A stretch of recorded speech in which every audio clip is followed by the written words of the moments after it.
Benarkah pemerintah mendukung gerakan gagal bayar pinjol? Nah, ini sebuah pertanyaan yang cukup menarik untuk kita bahas. Karena banyaknya masyarakat yang dirugikan terkait masalah aplikasi pinjaman online, bagaimana cara penagihannya, bagaimana bunga dan dendanya, yang tentu saja banyak orang yang merasa ini benar-benar mencekik banget. Dan ini tentu saja pemerintah harusnya tidak tinggal diam. Mereka tentu saja memberikan regulasi, memberikan aturan dan lain sebagainya. Tapi kenyataannya di lapangan mungkin berbeda dengan yang kita dengar selama ini. Jadi kalau kita pikir-pikir, untuk gagal bayar pinjaman online itu kan banyak banget ya. Itu nggak cuma 1.000-2.000 orang, mungkin bahkan ratusan ribu orang yang galbe di pinjol. Tapi permasalahannya adalah mereka itu nggak galbe di pinjol legal doang, banyak juga yang galbe di pinjol ilegal. Nah, kalau ada statement pemerintah mendukung galbe pinjol legal, saya rasa sih tidak. Tapi kalau mendukung galbe pinjol ilegal, itu yang benar. Kenapa? Karena pinjol ilegal juga harus dibasmi ya, harus diberantas. Bahwa kalau orang-orang minjam di pinjol ilegal, itu justru kalau orang-orang galbe, maka pinjol ilegal ini justru yang akan dirugikan, justru pinjol-pinjol ilegal ini yang akan bangkrut karena uangnya, cash flow-nya tidak sehat.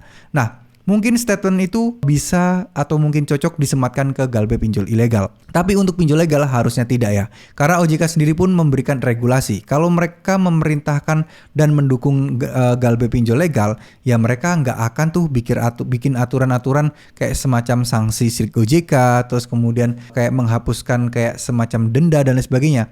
Itu pasti akan mereka lakukan. Tapi nyatanya kan tidak. OJK hanya pengatur dan pengawas serta memberikan regulasi. Tapi pada kenyataannya, untuk kerja di lapangannya itu masing-masing pinjol mempunyai peranan masing-masing.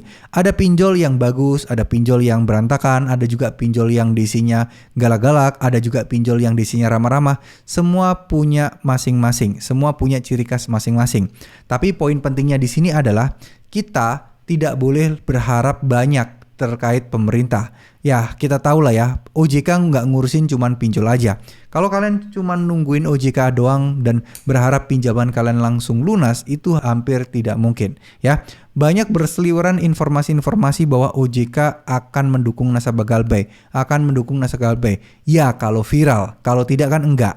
Contohnya seperti ini, ketika ada mahasiswa IPB yang waktu itu, ya saya yakin kalian pasti dengar, itu OJK kan turun tangan. Akhirnya apa? Hutang semua mahasiswa itu dianggap lunas karena ya memang itu ada unsur penipuan. Coba deh kalau kita sebagai masyarakat biasa, dan beritanya nggak viral-viral, kita kena tipu, katakanlah kena tipu sama oknum yang mengatasnamakan Kredivo. Misal kena 10 juta. Apakah bisa OJK bantu kita untuk melunasi semua itu?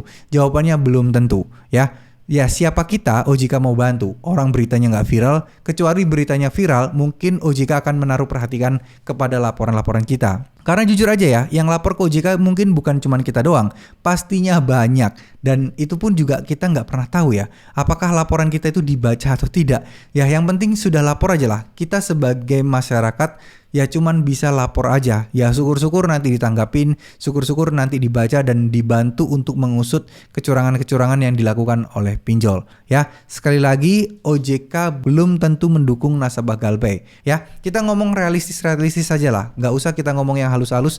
Tapi kalau pada kenyataannya ya tetap aja kalian-kalian sendiri yang akan dirugikan. Ya intinya adalah tetap semangat, yang galbe biarlah galbe. Nggak usah peduliin masalah slik OJK. Toh kalian nggak mau ngutang lagi kan? Kalian nggak mau pinjam lagi kan? Ya udah, biarkan aja slik OJK kita jelek, nggak apa-apa. Kumpulkan pelan-pelan uangnya, nanti kalau sudah terkumpul, baru deh teman-teman bisa bebas dan melunasi hutang-hutang kalian. Terima kasih, semoga ini bisa bermanfaat. Wassalamualaikum warahmatullahi wabarakatuh.